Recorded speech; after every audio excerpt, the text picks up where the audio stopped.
नमस्कार दर्शक मित्रों, मैं हूं डॉक्टर मनदीप शाह, अ सार्कोमा स्पेशलिस्ट। हमने लास्ट 2-3 वीडियोस में ये बात किया कि सार्कोमा क्या होता है और सार्कोमा का निदान वगैरह हम कैसे करते हैं, और लास्ट वीडियो में हमने ये बात किया कि क्यों बायोप्सी बहुत ज़रूरी है। उस वीडियो में मैंने आपको ये भी बताया कि आजकल हम बायोप्सी जो करते हैं वो बड़ा चीरा लगा के नहीं करते हैं, हम स्पेशल प्रकार की सुई से वो बायोप्सी करते हैं, जिसको हम बोलते हैं needle biopsy needle, true cut biopsy needle या जमशेदी नीडल। अलग अलग प्रकार की नीडल्स आती हैं और वो नीडल से हम स्टिचलेस या तो सिर्फ एक स्टिच में ये बायोप्सी करते हैं।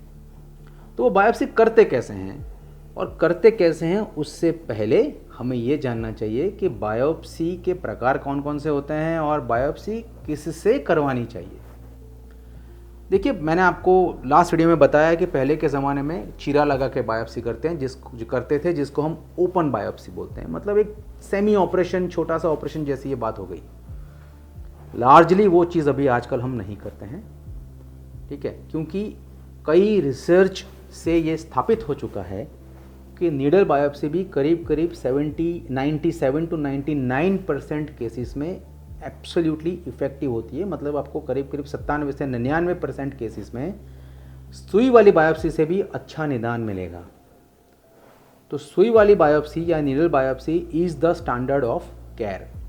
दूसरा होता है FNAC या तो फाइन नीडल एस्पिरेशन बायोप्सी। मतलब छोटी सी सुई डाल के वो सिरिंज से उसको खींचते हैं। उसमें वो टुकड़ा नहीं आता, उसमें सिर्फ कोश आते हैं, और वो आजकल अगेन फॉर डायग्नोसिस पर्पज़ ये हम पीछे छोड़ आए हैं, ये भी हम नहीं करते हैं। हम इन दोनों के बीच की कुछ चीज़ करते हैं जिसमें हम यूज़ करते हैं सुई मगर निकालते हैं टुकड़ा। तो उसके लिए हमारे पास स्पेशल निडल होती है जिसको हम बोलते हैं जमशेदी निडल। आप उसके पिक्चर्स देख सकते हैं, वो निडल के अलग अलग पार्ट्स होते हैं। उसके वीडियोस भी इसके साथ में मैं आपके साथ शेयर करूंगा कि किस प्रकार से वो निडल बायोप्सी होती है। कुल मिला के ये जो बायोप्सी होती है वो कई बार लोकल एनेस्थीसिया में, मतलब सिर्फ उतना भाग बेहोश करके, या तो कई बार शॉर्ट जनरल एनेस्थीसिया में, मतलब कि सिर्फ 3 मिनट का एनेस्थीसिया, वो एनेस्थीसिया में हम बायोप्सी करते हैं। बायोप्सी करने के तुरंत बाद करीब 1 या 2 घंटे में हम पेशेंट को घर भेज देते हैं।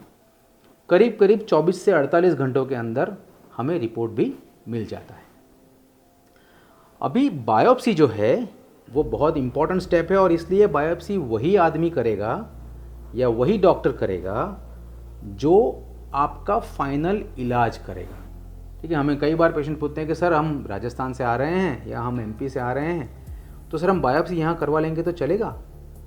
देखिए, बायोप्सी बहुत छोटी प्रक्रिया है मगर सबसे इम्पॉर्टेंट प्रक्रिया है, क्योंकि बायोप्सी जो करते हैं वो बायोप्सी कहाँ से करनी है वो भी बहुत ज़रूरी है।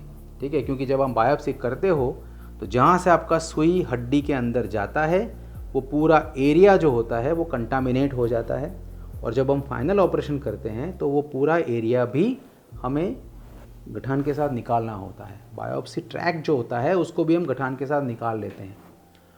तो मान लीजिए बायोप्सी करनी थी यहाँ से और किसी ने कर ली यहाँ से, तो हमारा पूरा केस जो है वो बिगड़ जाएगा। तो बायोप्सी उसी डॉक्टर से को करनी चाहिए जिसे इन चीज़ों का ज्ञान है।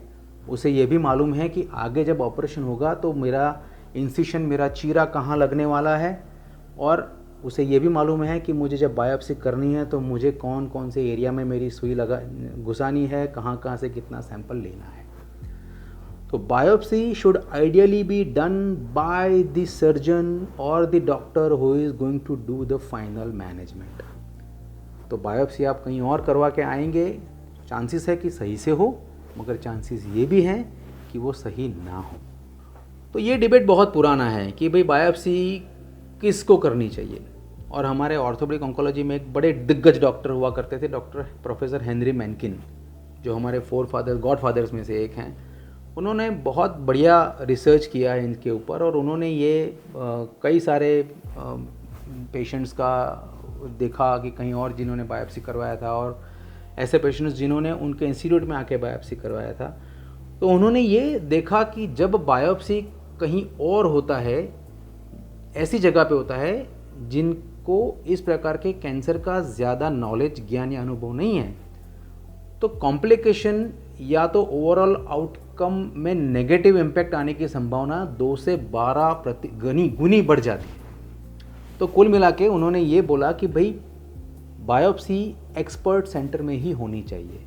तो बायोप्सी भले ही छोटी प्रक्रिया है मगर उसको हमें इग्नोर नहीं करना चाहिए, क्योंकि biopsy is the most important step in your management. Thank you. आगे हम ये बात करेंगे आगे वाले वीडियो में कि सार्कोमा के स्टेजेस क्या होते हैं और उसका इलाज हम कैसे करते हैं। तो हमारे साथ बने रहिए। Thank you very much.